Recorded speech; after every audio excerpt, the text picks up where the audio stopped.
So hello guys, welcome back to another video. आज हम बात करेंगे कि एमएचटीसीईटी में तुम कौन से चैप्टर्स छोड़ के नहीं जा सकते।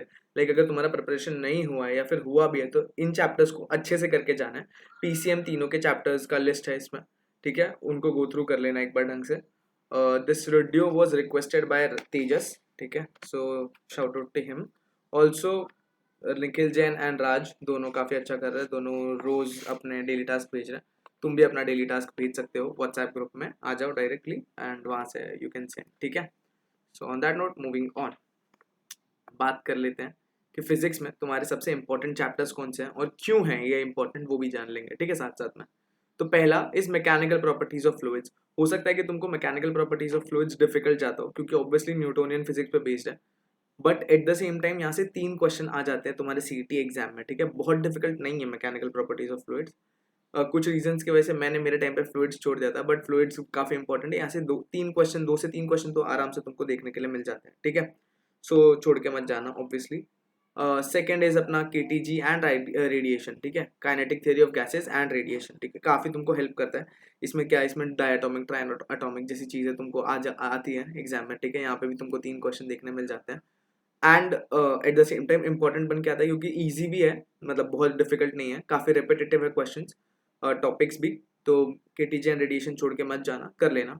थर्मोडाइनमिक्स है हमारे लिस्ट में, यहाँ पे 3 क्वेश्चन तुमको फिजिक्स में देखने मिलता है, 2 से 3 क्वेश्चन तुमको केमिस्ट्री में भी देखने मिलते हैं।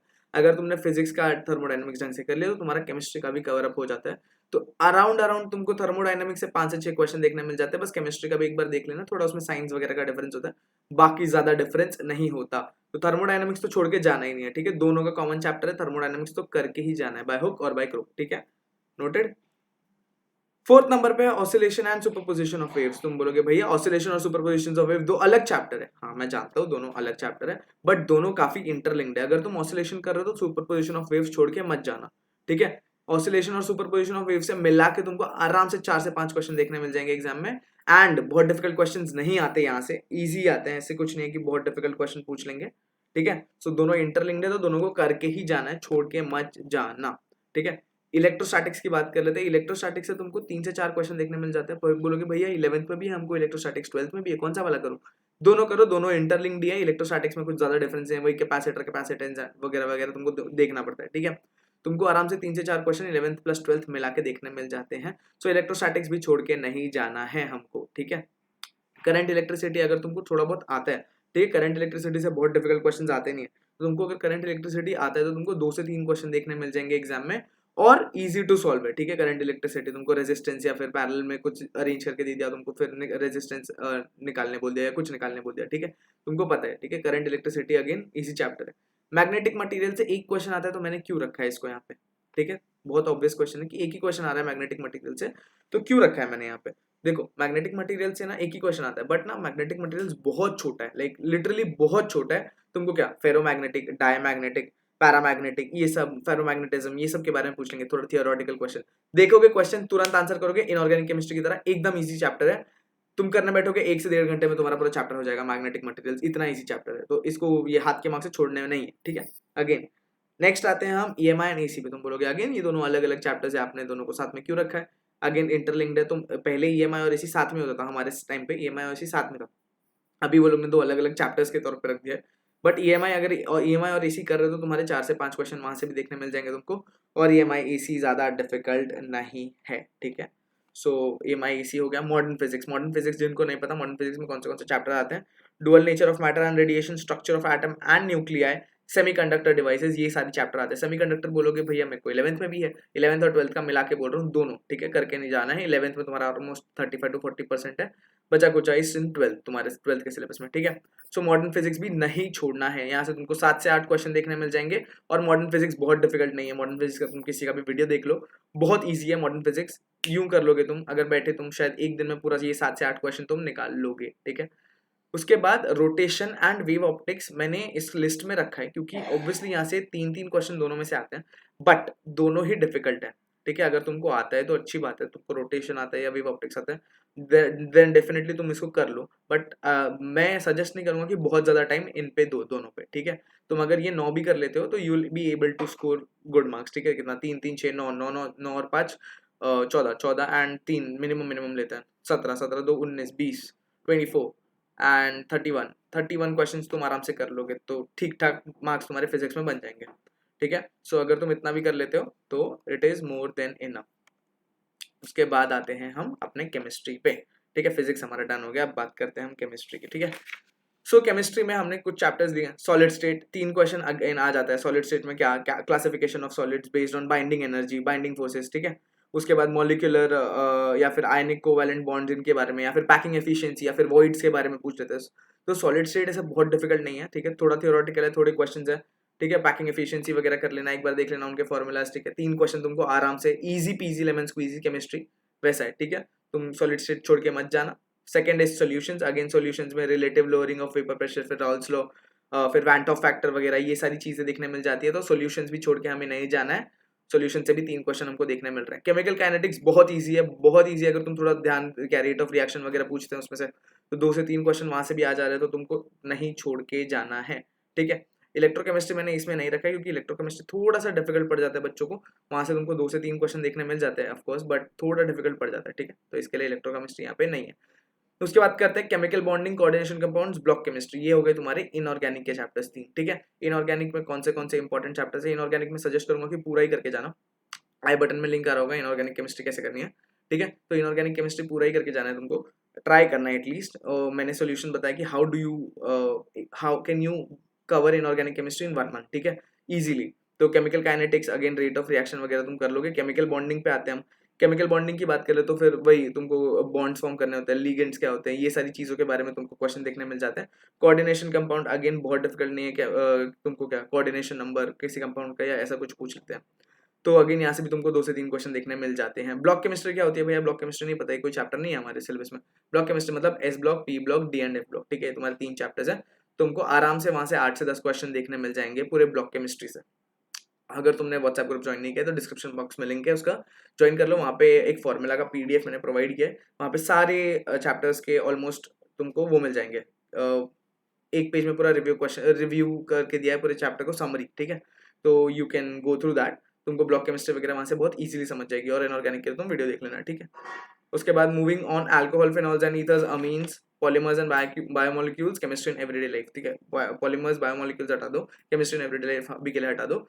Alcohol, phenols and ether, amines की बात कर लेते हैं। अमीन्स क्या है भैया? Compounds containing nitrogen. अगर तुमको सिलेबस ऐसा कंफ्यूजन हो रहा है तो compounds containing nitrogen are amines, ठीक है।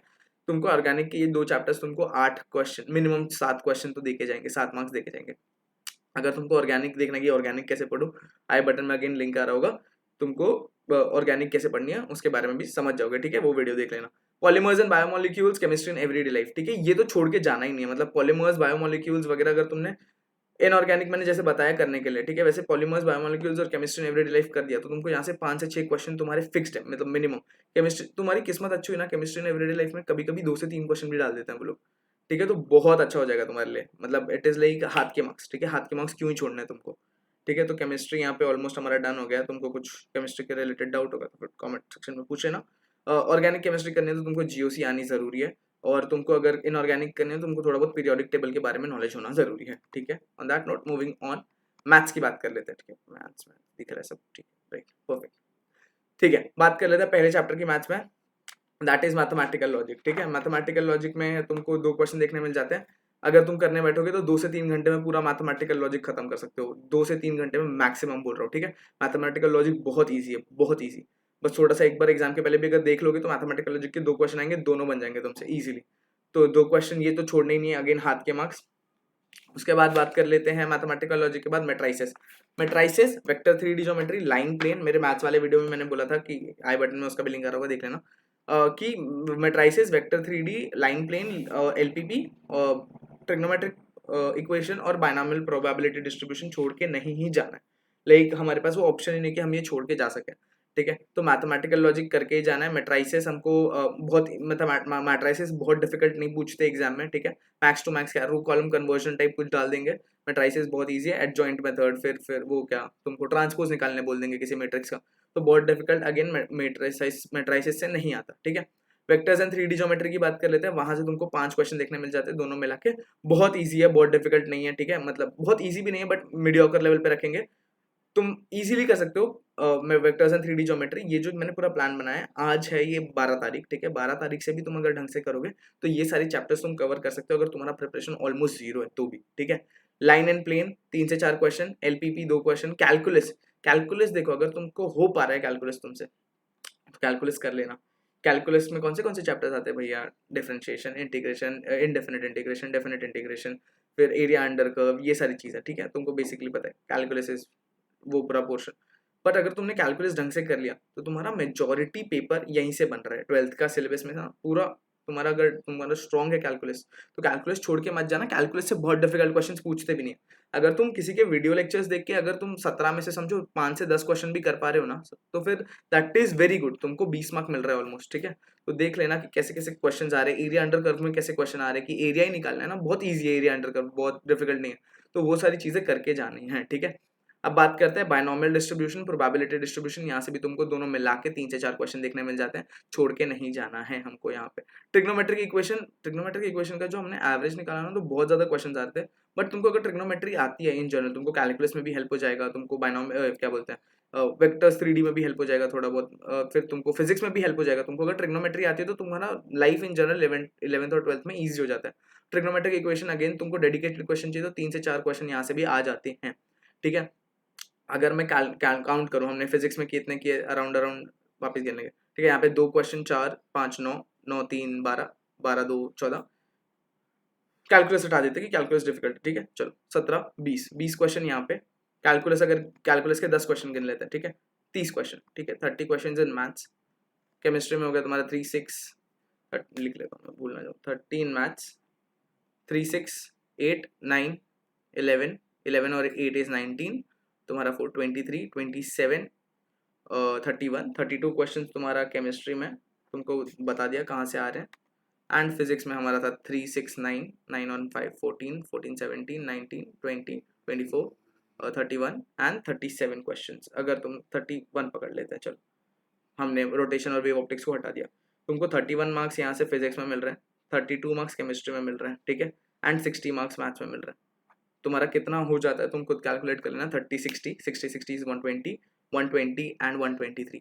तुमको आज मैंने 123 मार्क कैसे स्कोर करे इजीली, ठीक है, मतलब तुम एक महीने में आराम से कर सकते हो, आराम से 100 120 वाले रेंज में तो जा ही सकते हो अगर तुमने प्रिपरेशन नहीं भी किया, ठीक है। उसमें भी हमने कैलकुलस में से एक मेजॉरिटी चंक छोड़ दिया, हमने रोटेशन वेव ऑप्टिक्स छोड़ दिया है, ठीक है। उसके बाद हमने क्या, केमिस्ट्री में तुमको बता दिया मैंने कैसे कैसे क्या क्या करना है। अगर तुम्हारी केमिस्ट्री अच्छी है, केमिस्ट्री में तुम ज्यादा स्कोर कर सकते हो, 40 45 क्वेश्चन अगर करके आ सकते हो और अच्छा है तुम्हारे लिए, ठीक है। या सिमिलरली अगर तुम्हारा मैथ्स अच्छा था तो मैथ्स में भी सेम कर सकते हो, ठीक है। So yeah that's it I guess to for today's video. Thanks for watching. अगर तुमको कुछ भी डाउट है तो तुम कमेंट सेक्शन में कमेंट कर देना, आई आंसर, या फिर तुम व्हाट्सएप ग्रुप में आ जाओ, डायरेक्टली मुझसे डीएम पे भी बात कर सकते हो, ऑल्सो ग्रुप में बात कर सकते हो। स्टूडेंट्स एक दूसरे की काफ़ी हेल्प करते हैं वहाँ पे, क्वेश्चन भेजते हैं, क्वेरीज भेजते हैं, ठीक है। So you can join that as well, ठीक है। Videos we are posting continuously, अगर कुछ भी डाउट है तो ऑब्वियसली कमेंट सेक्शन है तुम्हारे पास ओपन, ठीक है। चलो बाय।